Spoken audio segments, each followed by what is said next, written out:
এমএলএর প্রতি যে এই ফান্ডের পরিমাণ প্রতি বছর বর্তমান 70 লক্ষ টাকা থেকে বাড়িয়ে 1 কোটি করা হচ্ছে।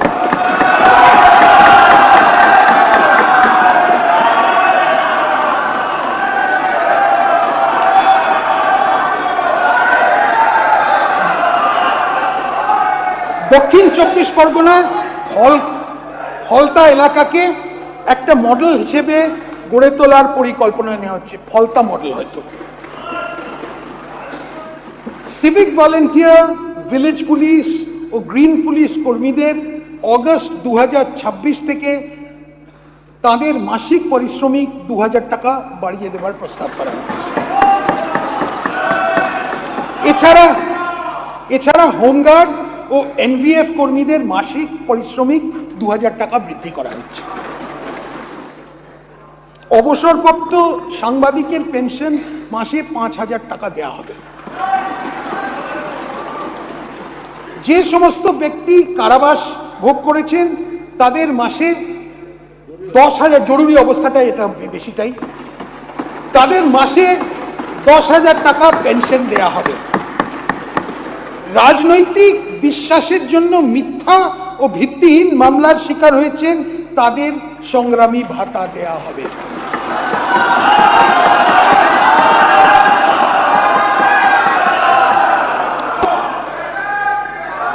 সিভিল ডিফেন্স কর্মীদের মাসে ন্যূনতম 20 দিনের কাজ পাওয়া নিশ্চিত করা হবে। রাজ্য সরকারি কর্মচারী, আধা সরকারি কর্মচারী, শিক্ষক ও অশিক্ষক কর্মীবৃন্দ সরকারের কাছে কাজ ও নীতি রূপায়ণের গুরুত্বপূর্ণ ভূমিকা পালন করেছে। এদের এই অবদানকে স্বীকৃতি দিতে আমরা ঘোষণা করছি যে বর্তমানে 18% মহার্ঘ ভাতা দিয়ে ওপর অতিরিক্ত 20% মহার্ঘ দিয়ে দেওয়া হবে।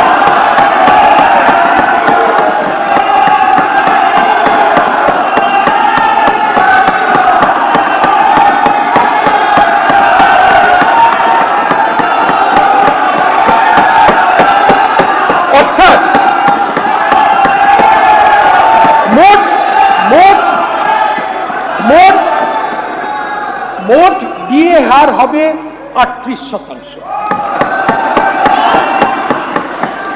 পেনশন প্রাপ্যরা অতিরিক্ত 20% ডিএনএস রিলিফ পাবেন।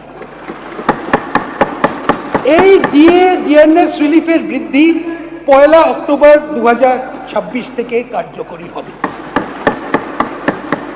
মাননীয় স্পিকার মহাশয়, বিকাশের পথে সম অংশীদার হিসেবে নারীর ক্ষমতায়নের উপর বিশেষ জোর দেওয়া হয়েছে এই বাজেটে।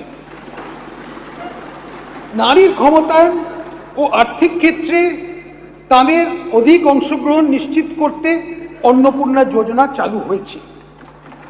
এই স্কিমে পশ্চিমবঙ্গে বসবাসকারী 25 থেকে 60 বছর বয়সী যোগ্য মহিলাদের জন্য মাসে 3000 করে আর্থিক সহায়তা দেওয়া সুনিশ্চিত করা হচ্ছে। এই নির্দিষ্ট আর্থিক সহায়তা উপভোক্তার আধারযুক্ত ব্যাংক অ্যাকাউন্টে ক্রেডিট হবে। এই স্কিমের জন্য আমরা 36 কোটি টাকা বরাদ্দ রাখছি। 36,000 কোটি।